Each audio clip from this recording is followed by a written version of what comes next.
It is March 10th and I am 8 DPO. So I'm going to take some tests here, and I just have 3 plus the Mira just to see what it's looking like. Here's the deal. I did not put this in my ovulation video because it was just kind of weird. So I'll just tell you what happened rather than show that one little clip that I made. Right around, it was 2 DPO, last Tuesday, I started bleeding. So I ovulated early morning Sunday, had confirmed ovulation through 3 consecutive tests with Mira, and on 2 DPO started bleeding. And it has carried on through the entire week. So my thing is, did an embryo, was an embryo made? Did I fertilize? Did it get into the uterus and somehow survive the flow and maybe implant in a spot that hadn't been released? I don't know.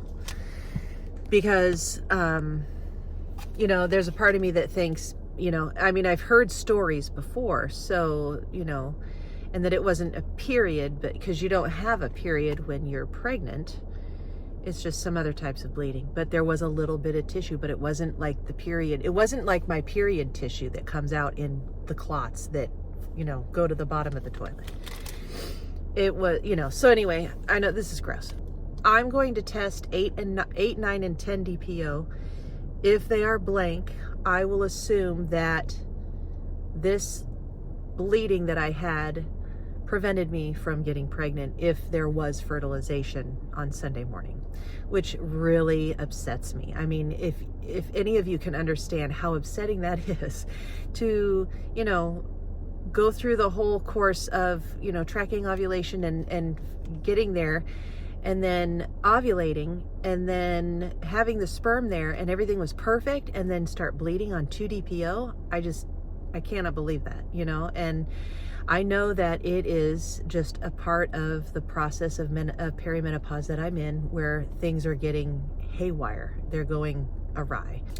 So anyway, I'm going to go ahead and test with these and just see if anything shows up and go from there. Well, there's really no, I have the Mira here, but there's really no point in taking it, only because I am on progesterone suppositories, and I have been using the last of my progesterone in oil for the last 5 days, I think. So, and that prescription has expired, so they are not giving me any more. I did try to fill it last Friday, I think, and the pharmacy called me and told me that it is expired and that they'd have to call my provider.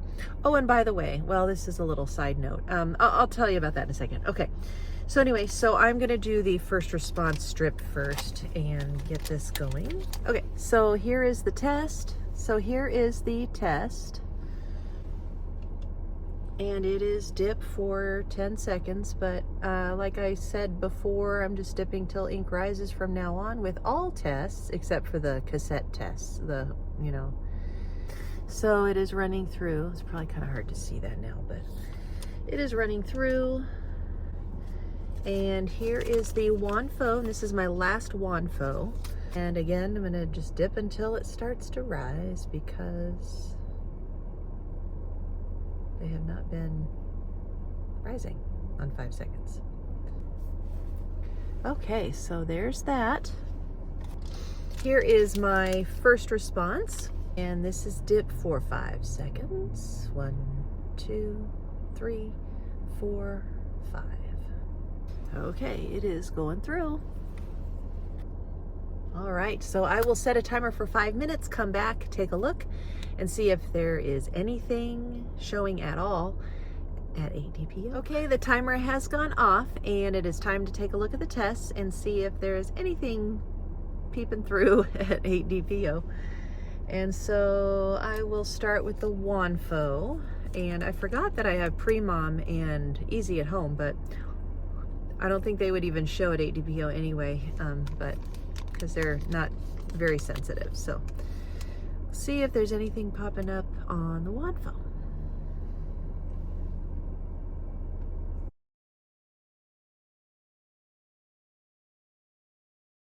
That looks negative. And take a look at the first response strip test.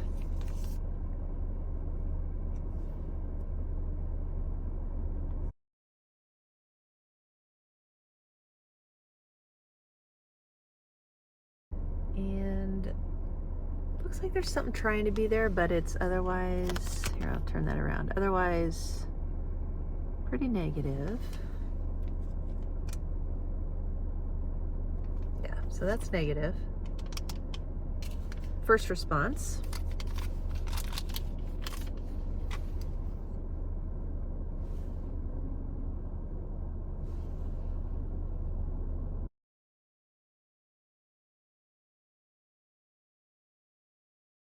And that is negative.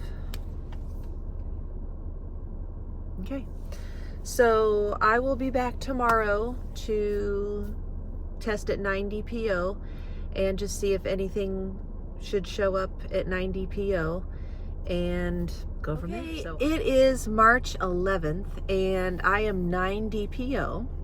And so I'm gonna start taking some tests. I've got quite a few here actually. Just because today is kind of my day where if I don't see anything by 9 DPO, I pretty much feel that that's my answer. And so we'll see though. I'll do the easy at home pregnancy test. And dip until the ink rises. And I'm doing that on all the tests now. I've said that many times already. Okay, so there's that. Okay, and then the pre-mom. And dip until the ink rises. I also, I'll just talk about it while I dip these. So I messaged the donor team through my patient portal with CNY and asked them so I don't know if I mentioned this yet. I found a new donor that I really like more than any of them ever. Except that, I found a couple that I liked at a different egg donor bank, whatever. And, it was 20 grand for 6 eggs. And when I looked at Zytex, which is where the sperm donor is that I want to use, or where his sperm are located with that company, the egg donors, they are 19,000 and some change for 6 frozen eggs. And I know there's trying to improve costs right now with IVF in our country. And when I kind of did a little Google search, I know that's not the best way to get answers, because you got to consider the source. Where's this source you're reading about when you just Google something. But I think it's true. And let me know if you, but it was basically saying that they weren't actually going to lower the cost. So what I was reading wasn't so much that they were going to make it affordable and bring down prices, like to match CNY. And because I was wondering, is even CNY going to be cheaper? I think right now, like if I were to do an egg retrieval with my own eggs and have my husband give a sample, like, what traditionally, what does that even mean anymore? But to do, those basic things is about $6,000, I think. I think it's about $6,000 for a round of IVF with, free sperm. And do this. And with the egg donor program, it's a fresh cycle. So she does her stimulations for the 11 to 12 days or whatever it is, has her egg retrieval, and then 6 eggs are taken from that batch. And them being as young as they are, it's a given that they'll have at least that amount. So I asked about this donor, and the donor team got back to me and said that they have put me on the waiting list for her. And I am recipient 11. And I'm like, you've got to be kidding me. I mean, we're talking like a year. And well, they give them a month to recover. So I wrote back and said, does she have any frozen eggs in the bank? Because I will take those. And they said, no, she doesn't, of course. Of course, the one I want. You know, I'm so tired of that. And I do have a Clear Blue here that came with all the ovulation tests. So I thought that was kind of cool. It was such a good deal. So there's that. So anyway, she doesn't have any. And then I want to write back again and say, well, what are you doing with the leftovers? Because there's no way she's only getting 6. And I kind of feel like I'm bothering them half the time. I feel like I'm hassling them. But, you know, that's fine.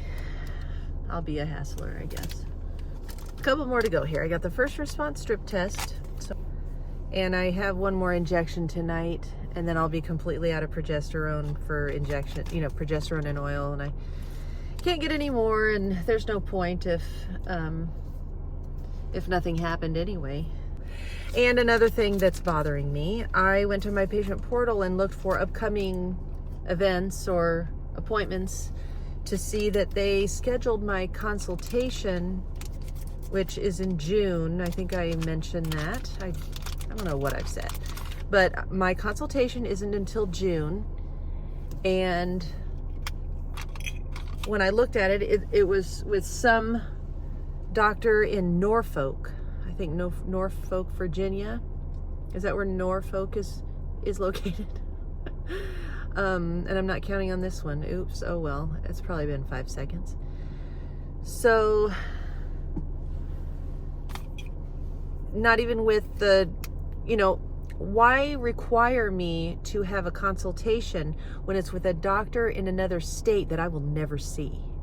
So that doesn't make any sense to me. So I was going to actually write them in my portal again, to not the donor team, of course, but to the nurses in Sarasota to ask them why was that a mistake? And if that's okay with them, why I'm even doing the consultation in the first place with the doctor I will never see.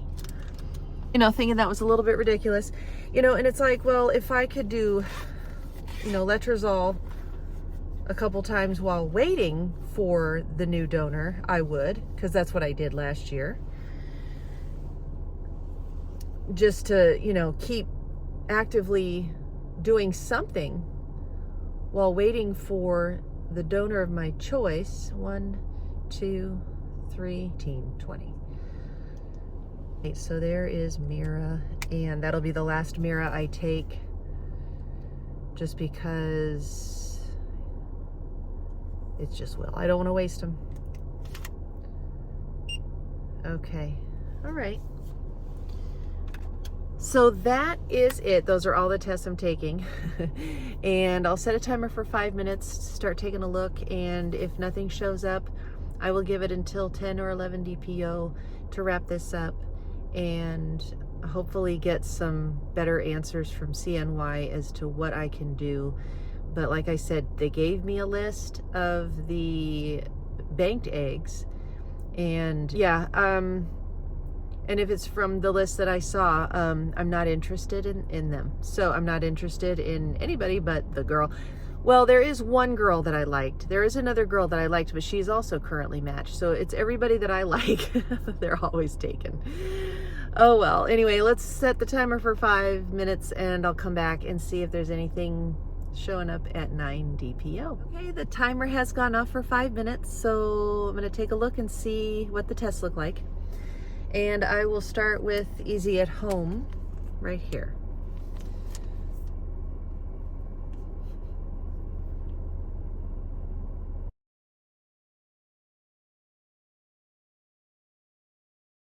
And it is negative. So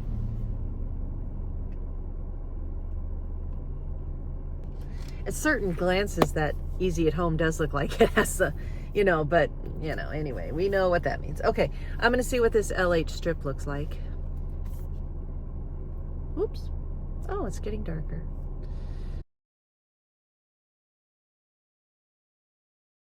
Well, that's kind of fun to see since it was so light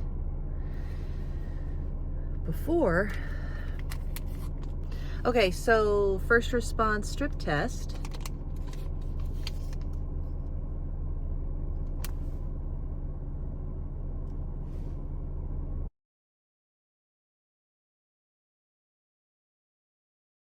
And I barely see the hint of something. But yeah, I would say this is -2. Yeah, that's -2. Yeah. Okay.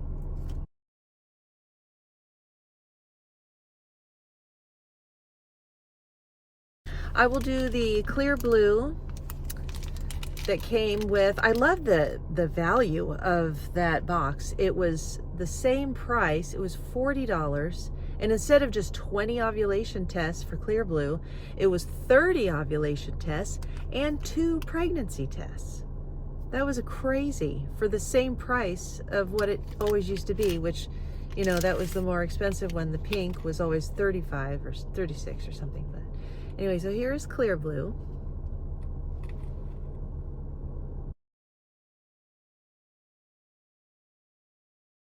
So yeah, that's negative. All right, and last but not least, first response for 9 DPO. Was hoping and believing for a miracle this cycle, just because that's what it'll take. It's always a miracle, though. It's always a miracle. Every baby is a miracle.